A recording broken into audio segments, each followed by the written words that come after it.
बरतानिया ने इन तमाम कैप्टन्स को और समुद्री जहाज़ों पर काम करने वाले तमाम लोगों को नौकरी से निकाल दिया जो कभी इनके लिए काम किया करते थे। पर मसला ये था कि ये लोग welcome back to our channel. So ਜਿਹੜੀ ਅੱਜ ਦੀ ਆਪਾਂ ਵੀਡੀਓ ਦੀ ਰਿਐਕਸ਼ਨ ਕਰਨ ਲੱਗੇ ਹਾਂ ਉਹ ਵੀਡੀਓ ਹੋਣ ਵਾਲੀ ਹੈ ਥੋੜੀ ਡਿਫਰੈਂਟ ਹੈ ਆਪਣੇ ਬਾਕੀ ਰਿਐਕਸ਼ਨਸ ਨਾਲੋਂ, ਲੇਕਿਨ ਤੁਹਾਨੂੰ ਪਸੰਦ ਆਊਗੀ। ਕੁਝ ਨਵਾਂ ਆਪਾਂ ਸਾਰੇ ਜਣੇ ਸਿੱਖ ਕੇ ਜਾਵਾਂਗੇ, ਠੀਕ ਹੈ। ਸੋ ਟਾਈਟਲ ਹੈਗਾ captain Jack Sparrow from Hollywood was a Muslim hero. ਦੇਖੋ ਇਹਦੇ ਬਾਰੇ ਮੈਨੂੰ ਨਹੀਂ ਪਤਾ ਕਿ ਉਹ ਮੁਸਲਿਮ ਹੈ ਜਾਂ ਨਾਨ ਮੁਸਲਿਮ ਹੈ, ਲੇਕਿਨ ਕੈਪਟਨ ਜੈਕ ਸਪੈਰੋ ਸਾਰਿਆਂ ਨੂੰ ਪਤਾ ਹੈ ਕਿ ਜਿਹੜੀ ਇਹ ਫਿਲਮਾਂ ਦੀ ਸੀਰੀਜ਼ ਸੀਗੀ ਉਹ ਕਿੰਨੀ ਜ਼ਬਰਦਸਤ ਸੀ। ਸਭ ਨੇ ਲਗਭਗ ਇਹ ਫਿਲਮਾਂ ਦੇਖੀਆਂ ਤੇ देखते हैं किस वीडियो ਵਿੱਚ ਕੀ ਖਾਸ ਹੋਣ ਵਾਲਾ ਹੈ। ਸੋ ਵੀਡੀਓ ਨੂੰ ਐਂਡ ਤੱਕ ਦੇਖਿਓ, ਚੈਨਲ कर लो अपना सब्सक्राइब। सो करते हैं दोस्तों, मेरा नाम है हसीब शफकत और आप देख रहे हैं हसी टीवी। ओरिजिनल लिंक है डिस्क्रिप्शन बिलो।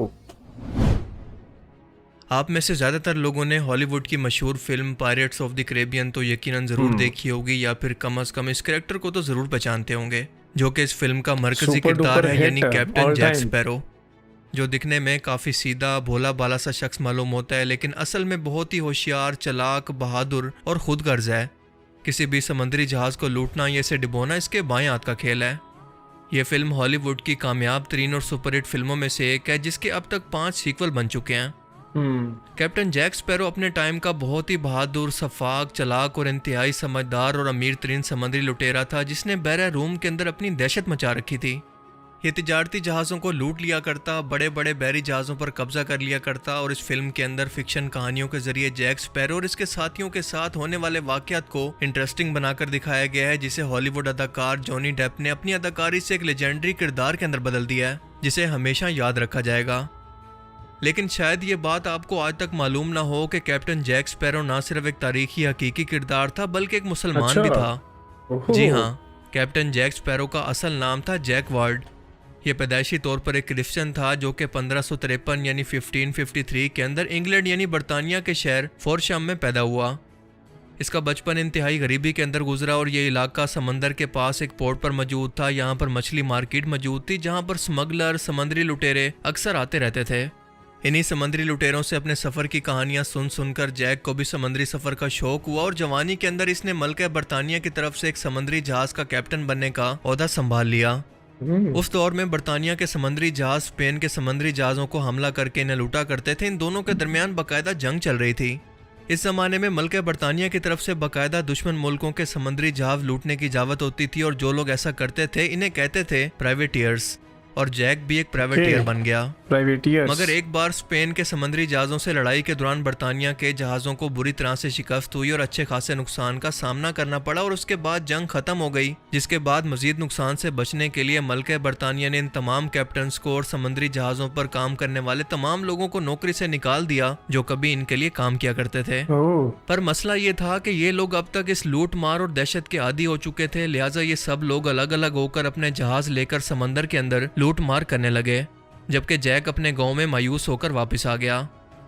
मलिका बरतानिया ने इसे किसी खास मिशन के लिए एक बार फिर से बुलाया, लेकिन जैक ने बरतानिया की हुकूमत की गुलामी करने के बजाय अपनी ज़िंदगी की नई शुरुआत करने की सोची, और इसके इस फैसले ने इसे समंदरी दुनिया का सबसे ख़तरनाक लुटेरा बना दिया।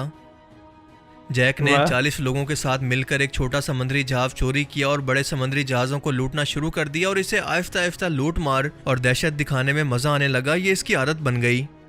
आहिस्ता आहिस्ता इसके साथियों की तादाद के अंदर मुसलसल इजाफा होता गया, और पूरे बहिरा रूम के अंदर इसकी दहशत बढ़ती गई। कोई माल बरदार समंदरी जहाज लूटे बगैर इसके इलाके से नहीं निकल सकता था। इटली के समंदरी इलाकों पर हमले के दौरान जैक की मुलाकात ट्यूनिस के एक मुस्लिम समंदरी कमांडर से हुई, जिसके किरदार ने इसे बहुत मुतासिर किया। जैक ने इसे ट्यूनिस की बंदरगाह पर अपने जहाज़ उतारने की दरख्वास्त की, जिसे इसने कबूल कर लिया, और इस इलाके के अंदर रहकर जैक ने इटली के समंदरी हिस्सों पर लूट मार जारी रखी। आखिरकार एक ऐसा वक्त आ गया कि जैक इन मुजरिमों वाली ज़िंदगी से थक गया। वो चाहता था कि ये सब कुछ छोड़कर आम इंसानों की तरह अपनी बाकी ज़िंदगी गुजारे, लिहाजा ये सोचकर उसने उस वक्त के बरतानवी बादशाह जेम्स वन को इसने माफ़ी की दरख्वास्त लिखी कि वो वापस आना चाहता है और इसकी बगावत को माफ़ करके इसे नई ज़िंदगी की शुरुआत करने की इजाज़त दी जाए, जिसे जेम्स वन ने रिजेक्ट कर दिया। लिहाजा मजबूर होकर इसने ये सेम दरख्वास्त अलजायर के अंदर इस वक्त हुकूमत के अंदर मौजूद सल्तनत उस्मानिया के खलीफा को भेजी, जिन्होंने ना सिर्फ इसे कबूल किया बल्कि ट्यूनिस के गवर्नर ने जैक को जान और माल की हिफाजत की ज़मानत दी और इसके साथ बहुत ही अच्छा सलूक किया। लिहाजा जैक ने अपनी पिछली ज़िंदगी को छोड़कर ट्यूनिस के अंदर रिहाइश इख्तियार कर ली और मुसलमानों के इस किरदार से बहुत मुतासिर हुआ कि जहाँ पर इसकी गलतियों पर इसके अपने लोग जिनकी खिदमत के लिए इसने अपनी ज़िंदगी का एक बड़ा हिस्सा वक्फ कर दिया इसकी गलतियों को माफ़ करने के लिए तैयार नहीं, तो दूसरी तरफ ये मुसलमान सिर्फ एक माफ़ी पर मुझे सब कुछ माफ़ करने को तैयार हैं, मेरे साथ अपनों जैसा सलूक कर रहे हैं मेरी तमाम गलतियों के बावजूद भी। जब इसे पता चला कि ये मुसलमानों का कल्चर और इस्लाम की तालीम है तो सिर्फ 1 साल के बाद इस्लाम से मुतासिर होकर इसने अपने साथियों समेत इस्लाम कबूल कर लिया। इसने शराब नोशी, चोरी, डाका, धोखेबाजी सब कुछ छोड़ दिया। अपना नाम इसने जैक वार्ड से बदल कर यूसुफ रईस रख लिया।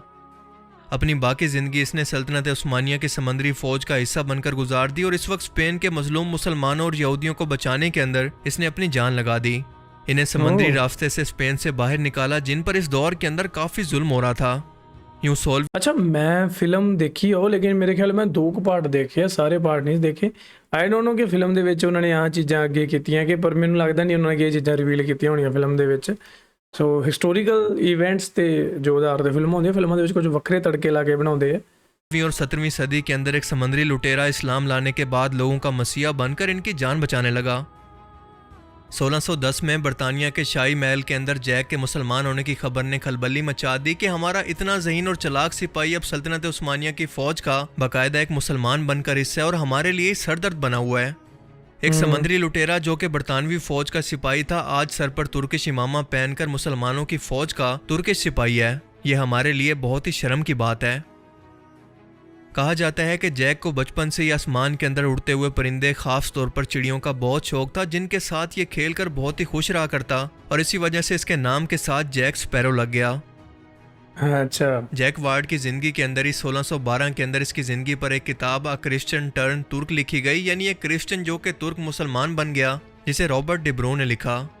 ये जैक से ट्यूनिस के समंदरी इलाके के अंदर मिला था और अपने सफ़रनामे के अंदर इसका कहना था कि मैंने एक ऐसे शख्स को मुसलमान होने के बाद सब हराम काम छोड़ते हुए और इंसानों की मदद करते हुए देखा जिसकी ज़िंदगी इसके बिल्कुल उल्ट हुआ करती थी। वो शराब, धोखे और लूट मार का आदी था, लेकिन इस्लाम लाने के बाद सब कुछ बदल गया। उसने वाकई अपनी ज़िंदगी के अंदर उस सब कुछ को छोड़ दिया।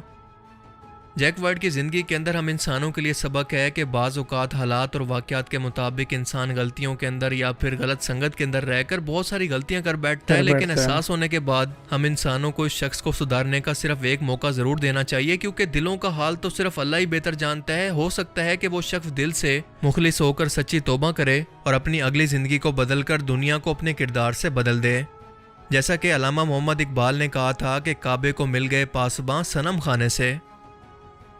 बाकी आप इस बारे में क्या सोचते हैं? अपनी कीमती राय का इज़हार कमेंट सेक्शन में ਜ਼ਰੂਰ ਕਰੇ। ਡੈਫੀਨੇਟਲੀ ਬਾਈ। ਸੋ ਇਹ ਸੀ ਇੱਕ ਵੀਡੀਓ ਹਸੀ ਟੀਵੀ ਤੋਂ ਜਿਹੜੀ ਕਿ ਤੁਸੀਂ ਜਾ ਕੇ ਦੇਖ ਸਕਦੇ ਹੋ ਉਹਨਾਂ ਦੇ ਚੈਨਲ ਦੇ ਵੀ, ਤੇ ਓਰੀਜਨਲ ਲਿੰਕ ਦਾ ਡਿਸਕ੍ਰਿਪਸ਼ਨ ਬਿਲੋ।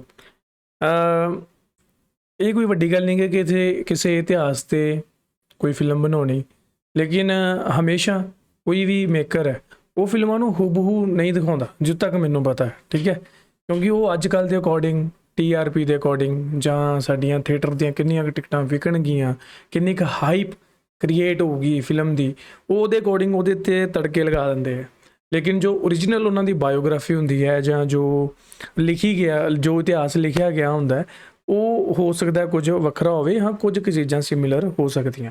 ਹੁਣ ਫਿਲਮ ਦੇ ਵਿੱਚ ਇਸ ਚੀਜ਼ ਨੂੰ ਬਿਆਨ ਕੀਤਾ ਗਿਆ ਕਿ ਨਹੀਂ, ਇਹਦੇ ਬਾਰੇ ਮੈਨੂੰ ਪਤਾ ਨਹੀਂ ਹੈ, ਪਰ ਜਿਹੜਾ ਇਹਨਾਂ ਨੇ ਐਂਡ 'ਤੇ ਆਪਾਂ ਨੂੰ ਸਵਾਲ ਪੁੱਛਿਆ, ਬਿਲਕੁਲ ਯਾਰ ਇਹ ਇੱਕ ਇਨਸਾਨੀਅਤ ਦਾ ਹੀ ਸਿਧਾਂਤ ਹੈ।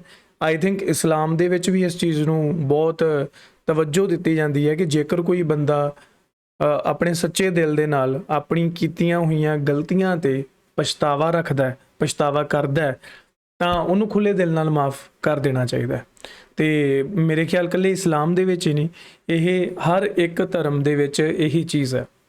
ਇਹ ਹਰ ਇੱਕ ਇਨਸਾਨ ਦਾ ਐਕਚੁਅਲੀ ਇਹ ਧਰਮ ਹੈ ਕਿ ਜੇਕਰ ਬੰਦਾ ਕੋਈ ਗਲਤੀ ਕਰਦਾ ਤਾਂ ਯਾਰ ਜੇਕਰ ਉਹ ਗਲਤੀ ਮੰਨ ਰਿਹਾ ਐਂਡ ਅੱਗੇ ਤੋਂ ਉਹ ਚੀਜ਼ ਨਹੀਂ ਕਰ ਰਿਹਾ ਤਾਂ ਆਪਾਂ ਉਹਦੇ ਨਾਲ ਜਿਹੜਾ ਕੋਆਪਰੇਟ ਕਰ ਸਕਦੇ ਹਾਂ, ਉਹਨੂੰ ਮਾਫ਼ ਕਰ ਸਕਦੇ ਹਾਂ, ਕਿਉਂਕਿ ਐਟ ਦਾ ਐਂਡ ਜੋ ਇਨਸਾਨ ਹੈ, ਇਨਸਾਨ ਤੋਂ ਹੀ ਗਲਤੀਆਂ ਹੁੰਦੀਆਂ, ਠੀਕ ਹੈ। ਜੇਕਰ ਇਨਸਾਨਾਂ ਤੋਂ ਗਲਤੀਆਂ ਨਾ ਹੋਣ ਤਾਂ ਯਾਰ ਫਿਰ ਤਾਂ ਆਪਾਂ ਹੀ ਰੱਬ ਬਣ ਗਏ, ਹੈ ਨਾ, ਅਤੇ ਆਪਾਂ ਤਾਂ ਗਲਤੀਆਂ ਦੇ ਪੁਤਲੇ ਹਾਂ। ਸੋ ਜੇਕਰ ਤੁਹਾਡੇ ਆਸੇ ਪਾਸੇ ਵੀ, ਇਹ ਮੈਂ ਗੱਲਾਂ ਕਿਉਂ ਕਰ ਰਿਹਾ ਕਿਉਂਕਿ ਤੁਹਾਡੇ ਆਸੇ ਪਾਸੇ ਵੀ ਕੋਈ ਤੁਹਾਡਾ ਯਾਰ ਦੋਸਤ, ਭੈਣ ਭਰਾ, ਕੋਈ ਵੀ ਸੱਜਣ ਬੇਲੀ ਤੁਹਾਡਾ ਕੋਈ ਰੁੱਸਿਆ ਹੋਇਆ ਹੈ ਕਿਸੇ ਗੱਲ ਤੋਂ, ਤੁਸੀਂ ਨਾਰਾਜ਼ ਹੋ, ਉਹ ਨਾਰਾਜ਼ ਹੈ, ਤਾਂ ਉਹਨਾਂ ਨੂੰ ਮਨਾ ਲਓ, ਹੈ ਨਾ।